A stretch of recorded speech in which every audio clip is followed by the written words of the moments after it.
¿Cómo están? Es miércoles 13 de diciembre de 2023. Este es el podcast electoral de El Líbero, junto como cada semana a Max Colodro y Darío Paya. Este es el último programa del podcast electoral antes de la elección que hemos venido esperando, que hemos venido analizando durante varias semanas ya. Así es que nada, último programa, nadie se enoja, y como nadie se enoja, vamos a entrar al tema de inmediato. Tenemos una noticia del día, eso sí, una noticia que ocurrió esta mañana, y que tiene que ver con la detención de uno de los protagonistas, así de los protagonistas del famoso caso Convenios. Es el caso de Daniel Andrade, ¿no? Que es eh, era el líder de Democracia Viva, expareja en el minuto en que ocurrieron los hechos, era todavía la pareja, ¿no? De la diputada de Revolución Democrática, Catalina Pérez, y por lo tanto, la PDI deteniéndolo, por supuesto que ha generado un impacto político muy importante a pocos días de la elección, que uno siempre dice en los días previos de las elecciones, cualquier noticia puede mover un poco la aguja. No sé si es que a ustedes les parece que podría ocurrir o no.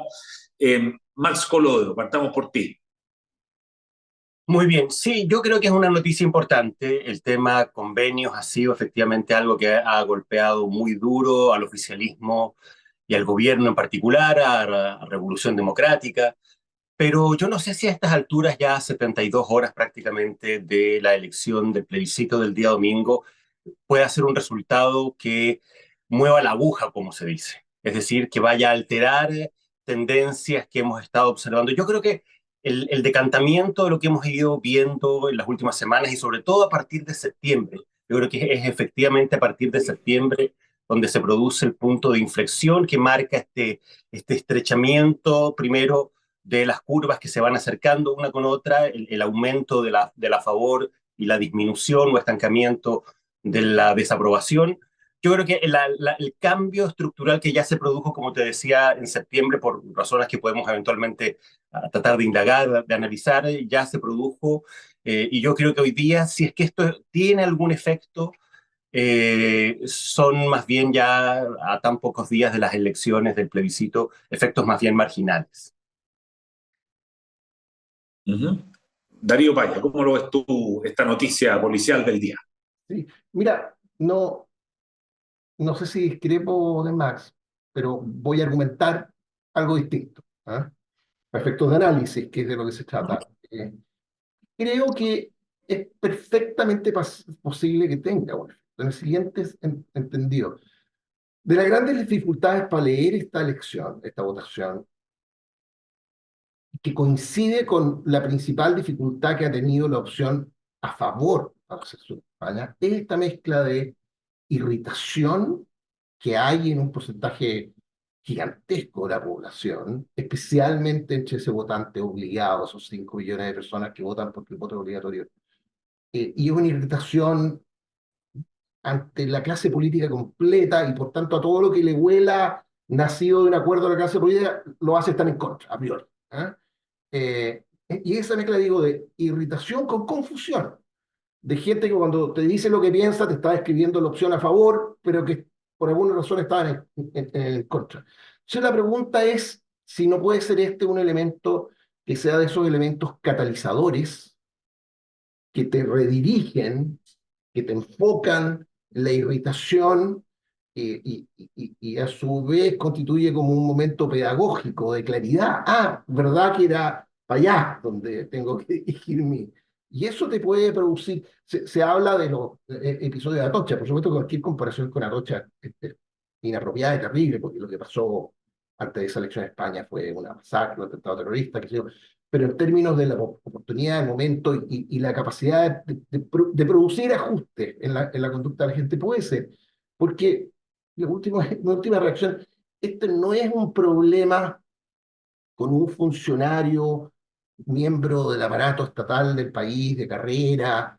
eh, Fíjate que los 5 delitos que se mencionan hoy día al detener a la señora Andrade son cohecho, negociación incompatible, tráfico de influencia, malversación de fondos públicos y negociación incompatible.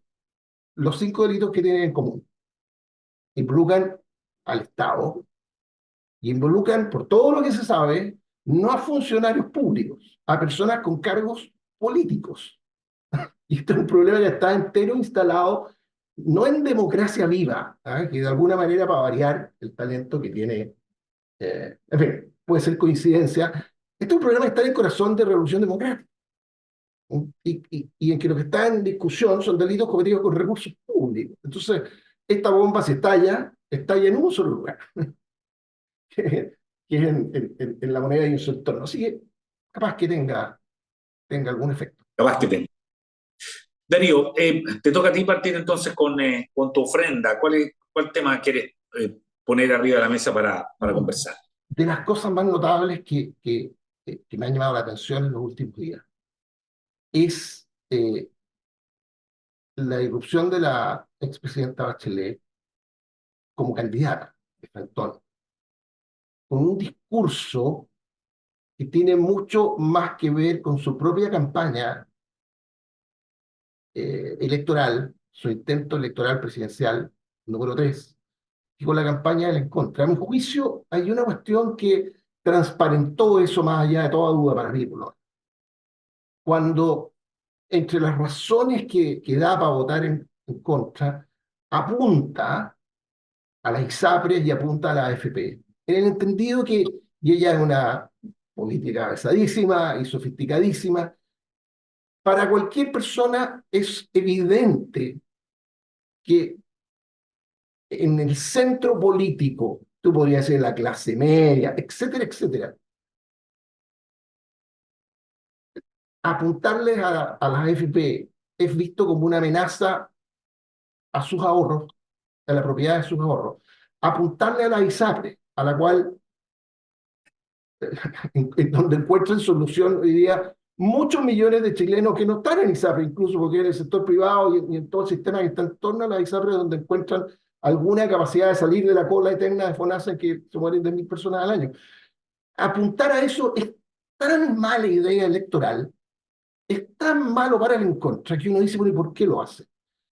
Es una señal y un discurso para el votante de izquierda, de frentón, para esa persona de izquierda que apoya al presidente Boric. Es un discurso para la izquierda de frentón en este país. Tiene mucho más que ver con la campaña presidencial propia de la presidenta Bachelet que con la campaña del encuentro. Creo que tiene más que ver con sacar de frentón del escenario a la ministra Tobá, tiene más que ver con empezar a construir un tope que evite que desde el PC Camila Vallejo se transforme en un fenómeno electoral. Tiene que ver con todo eso, mucho más que con la campaña del en contra, porque visto de lo que a la campaña del en contra le conviene, tirarse contra la ISAPRE y contra la FP, como una de las razones fundamentales para estar por en contra, creo que es evidentemente mala receta. O Eso sea, quería en acotar. síntesis, lo que tú estás diciendo es que Bachelet habría utilizado la campaña del en contra como una especie de plataforma de lanzamiento de su campaña presidencial para el tercer periodo. Eso es lo que hay que entender. Su discurso tiene mucho más de lanzamiento de campaña propia que con la campaña del en contra. Sí, eso es así. Mira, muy interesante. Max, algo que comentar sobre eso. Pero, oye, Estoy de acuerdo, perdón, estoy de perdón. acuerdo con la...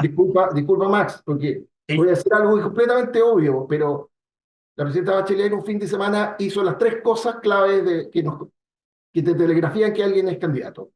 Dijo que estaba disponible, dijo que no quería ser, y armó un discurso para hacerlo. Es candidato. Está bueno. Ya, Max. sí, yo estoy de acuerdo. Yo creo que efectivamente este despliegue de Michelle Bachelet y sobre todo la controversia que se ha generado en torno a su participación en este video de campaña en el cual ella sale haciendo un análisis muy crítico de lo que implicaría la nueva constitución para los derechos de las mujeres, que es uno de sus temas vitales a lo largo de su trayectoria política, yo creo que sin duda tiene que ver con una lógica de campaña y por lo que se ha sabido del entorno de Michelle Bachelet y de los partidos, del PPD, el PS, hay mucha preocupación porque las candidaturas de Camila Vallejo y de Carolina Toá tienen un relativo posicionamiento, pero no despegan, es decir, son candidaturas que están todavía muy, muy lejos en las encuestas respecto de lo que están marcando hoy día José Antonio Kast y Evelyn Matei, y por lo tanto hay cierto temor, cierta preocupación, cierta ansiedad, que es lo que de algún modo explica esto que está planteando Darío, es decir, el intento de usar esta plataforma, esta campaña por el en contra, para empezar a posicionar a Michelle Bachelet como una opción presidencial importante del mundo de la centroizquierda. Yo en eso creo que efectivamente eso es algo que está ocurriendo y que marca un poco, define un poco lo que ha sido la participación de Michelle Bachelet en estos últimos días. Era súper interesante, súper original la mirada. Max, ¿qué tema nos traes tú para conversar hoy? Yo ya entrando en la etapa final, en los últimos días que nos quedan de campaña, me he dedicado a conversar con muchos especialistas en temas electorales para tratar de entender qué es lo que en definitiva está explicando esto que empezó a ocurrir, este punto de inflexión que empezó a ocurrir y que empezamos a observar en las encuestas a partir de septiembre. Es decir, el aumento fuerte de la opción a favor y el estancamiento relativo debilitamiento de la opción de la desaprobación. Y en general, obviamente hay muchas opiniones distintas y no hay solo un factor, solo una causa que pueda explicar un fenómeno de esta naturaleza, pero hay algo que me llamó la atención de muchas de las explicaciones que escuché durante esta semana. Hay un porcentaje de gente aparentemente muy grande que está tomando su decisión electoral en función de aquella que considera le permite cerrar de una vez el proceso. Es decir, el agotamiento, el cansancio con el proceso electoral, la pérdida de confianza, la pérdida de entusiasmo, por decirlo de alguna manera, en lo que representaba para Chile el cambio de constitución, es hoy día un factor muy central y hay un porcentaje no menor de gente que está mirando las dos opciones y está diciendo voy a optar por aquella que me garantice de manera más clara, de manera más nítida, el que el proceso termina aquí y que no hay eventualmente riesgos de que esto pueda continuar hacia adelante y que obviamente la opción de la desaprobación y sobre todo lo que han venido planteando algunos de sus representantes, particularmente el Frente Amplio y PC, la idea de que esto se retoma más adelante, es un factor que incide en que haya mucha gente que deseche, por tanto, esa opción más allá del contenido del texto. Aquí hay un sector importante de gente que no está mirando el texto, sino que lo que está mirando es la necesidad de que el país pueda finalmente cerrar esta etapa, concluir esto que más que algo que cierra bien, es algo que cierra no habiendo cumplido con las expectativas que se generaron a partir del estallido social sobre el proceso constituyente y que la necesidad hoy día es que esto se cierre y que el país pueda retomar un curso y sobre todo que el gobierno y las autoridades puedan mantener y retomar la atención en las cosas que la gente considera que son hoy día las más urgentes: seguridad ciudadana, crecimiento económico, reactivación del empleo fundamentalmente. Muy bien, Darío, un comentario sobre el tema propuesto por Max. No, yo creo que Max comunica muy bien esa confusión que tenemos, toda esa dificultad para leer esta elección y que nos obliga a estar buscando explicaciones eh, sutiles, ¿m? Cuestiones que se mencionan muchas otras que son todas ciertas. La pregunta es cuáles son las hebras que, detrás de las cuales hay más tela. ¿Ah? Y yo creo que no cabe ninguna duda que es esa, que tiene es otra manera de decir preocúpense de los problemas de verdad. ¿Se puede hablar en francés o no? El programa Por supuesto, ese huevón. Eso lo que la gente le dice, eso lo que uno escucha coloquialmente, digamos. ¿Ah? Y claro. si quiere el proceso es dedíquense a los problemas de verdad. ¿Mm? Así que no, me parece que en eso Max le aforra medio medio. Oye, y yo le tengo una pregunta a los dos. Hacer escenarios. Eh, ya, de aquí ya queda muy poco para el 17, ya prácticamente hay que esperar nomás el veredicto de las urnas, pero quiero ponerlo en el escenario, en los dos escenarios. ¿Qué le pasa a Chile si gana el a favor? ¿Qué le pasa a Chile si gana el en contra? ¿Cuáles son las dinámicas políticas que deberían partir? ¿Qué pasa en el Congreso? En fin, ¿qué ocurre? Max Colodro, ¿cómo te imaginas tú? Uno ya a esta altura del partido se hace un poco la idea de decir, oye, esa noche, a ver los discursos, y al día siguiente, ¿qué, Max? A ver, yo tengo la convicción, y lo he planteado muchas veces, de que lamentablemente este proceso no logró el objetivo final que se había planteado, que era conseguir que en la sociedad chilena, que su sistema político lograra construir consensos en materia constitucional lo suficientemente transversales como para que la sociedad no siguiera dividida como lo ha estado por muchas décadas entre dos mitades más o menos equivalentes. Que finalmente aquí había una posibilidad de que se empezaran a generar e instalar en Chile a partir de una nueva constitución consensos mínimos en materia de diseño institucional, de sistema político y eventualmente incluso de modelo de desarrollo. Yo creo que eso lamentablemente no ocurrió. Tenemos alineados a un lado a la izquierda y a la centroizquierda, del otro lado a la derecha y a la centroderecha, más allá de que hay algunos cruces menores de un lado y de otro, pero el hecho concreto es que el país sigue cruzado, cuando uno mira lo que va a ocurrir este domingo, cruzado por la gran división que hemos tenido, por la gran fractura que hemos tenido en la sociedad chilena desde al menos el plebiscito del año 88 en adelante. Entonces yo creo que en ese sentido hay que tener claro que uno de los desafíos que nos vamos a plantear a partir del 18 de diciembre, a partir del lunes, es, bueno, si no fuimos capaces de ponernos de acuerdo en una constitución que nos una, que era una de las ideas centrales de este proceso, vamos a tener que seguir haciendo esfuerzos para por lo menos poder tener una política tributaria, ¿cómo se llama? Un pacto fiscal, una reforma previsional que llevamos 10 años arrastrando, un sistema de salud público, vamos a tener que ver cómo abordamos el asunto de las ISAPRES, que es un tema hoy día muy candente. Entonces, vamos a desaprovechar la posibilidad de que la Constitución haya sido el marco para poder construir consensos mínimos en la sociedad chilena, entonces vamos a tener que hacer esfuerzos, redoblar esfuerzos para seguir construyendo, seguir tratando de construir esos consensos por otros lados. ¿Por qué? Bueno, porque si el país no logra transmitir consensos mínimos, seguimos con el problema de la inestabilidad institucional y seguimos con el problema de la incertidumbre jurídica, que es algo que nos está pasando una cuenta muy grande en materia económica. Entonces yo creo que ese va a ser el principal desafío país, como se dice hoy día, a partir del 18 de diciembre. Y creo que respecto del resultado mismo, es obvio, es evidente, más allá de lo que el gobierno ha querido hacer y de todos los esfuerzos que ha puesto para que eso no ocurra, aquí si gana la opción a favor, el gran derrotado político es el gobierno, la izquierda y la centroizquierda, y si gana el rechazo, la desaprobación, el gobierno al menos va a tener un respiro. Yo no creo que al gobierno le dé para celebrar, porque esta idea de que están finalmente validando y reafirmando la constitución de Pinochet es algo que a la izquierda le pesa culturalmente, es una cosa compleja de procesar, pero al menos va a tener un respiro que eventualmente le puede permitir reimpulsar en algo los puntos centrales y las cosas que ha querido defender de las agendas y de las principales reformas del gobierno.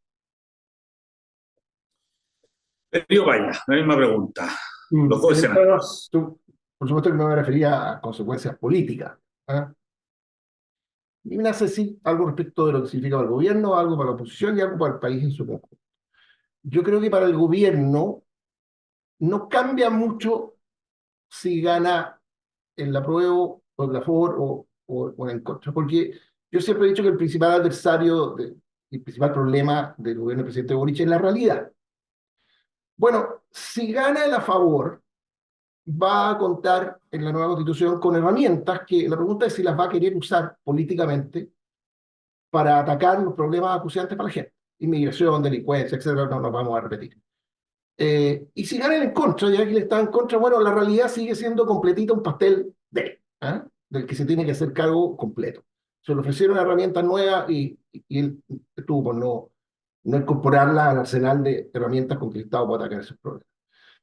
Bueno, la oposición creo que no cambia tampoco mucho, porque yo creo que la oposición no solo cometería un error infantil en su conjunto, sino que cualquier facción, por así decirlo, cualquier sector de la oposición que se aparte de la agenda que el sentido común de hoy día los chilenos le está dictando, cometería un error infantil en beneficio del gobierno y de los otros elementos de la derecha. O sea, de seguridad, inmigración, defensa de los fondos de pensiones, con la ISAPRE hay que hacer algo absolutamente urgente y simplemente no caer en la ingenuidad de creer que la solución a algunos de estos problemas es volver a subir los impuestos. O sea, un gobierno que partió contratando cantidades exorbitantes y sin precedentes de gente, que ahora acaba de aprobarle un reajuste de una generosidad que no tiene nada que ver con los tiempos y que enseguida van a ir a decir, oye, by the way, tenemos que subir los impuestos.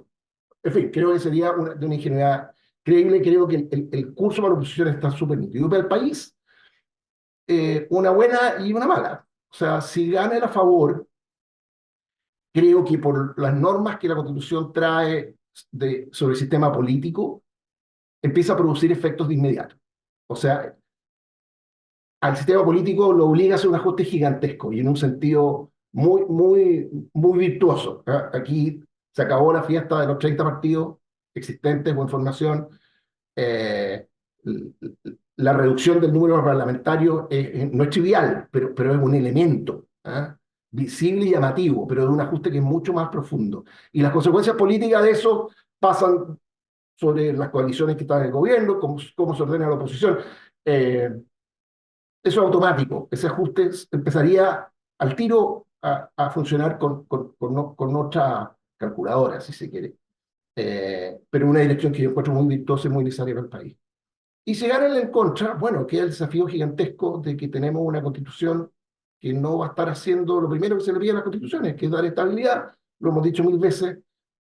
Si alguien todavía no se convence que necesitamos constituciones que cueste cambiar y que a las normas fundamentales les den estabilidad, miremos la historia de nuestro país. Una mayoría clara entre que estaba contenta o le hacía la vista gorda cuando había gente quemando el país, pasamos del 80-20 para allá, al 60-40 por otro lado.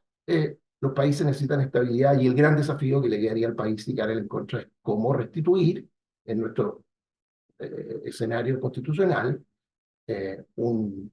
una plataforma mínima, básica de estabilidad institucional de la que hoy día la Constitución del 80 carece. Bueno, muy interesante. El último programa del podcast electoral antes de la elección. Por supuesto que vamos a tener un programa la próxima semana para analizar todo lo que ocurrió. Hay mucha ansiedad, mucho nervio en muchas personas. Se sabe que, por lo menos, las encuestas que uno conoce de oídas, digamos, hablan de escenarios muy inciertos. Así es que, nada, esperar el resultado y nosotros ya después del resultado estaremos, por supuesto, de nuevo conversando. Max Colodro, Darío Paya, muchas gracias. Que tengan una buena semana. Gracias a ustedes. Y ya, Gracias. el domingo Un abrazo. veremos. Yo me conformo con tener un buen domingo. Así que... Un buen domingo para todos. Esté muy bien. El Líbero, la realidad como no la habías visto. Haz que estos contenidos lleguen más lejos haciéndote miembro de la Red Líbero.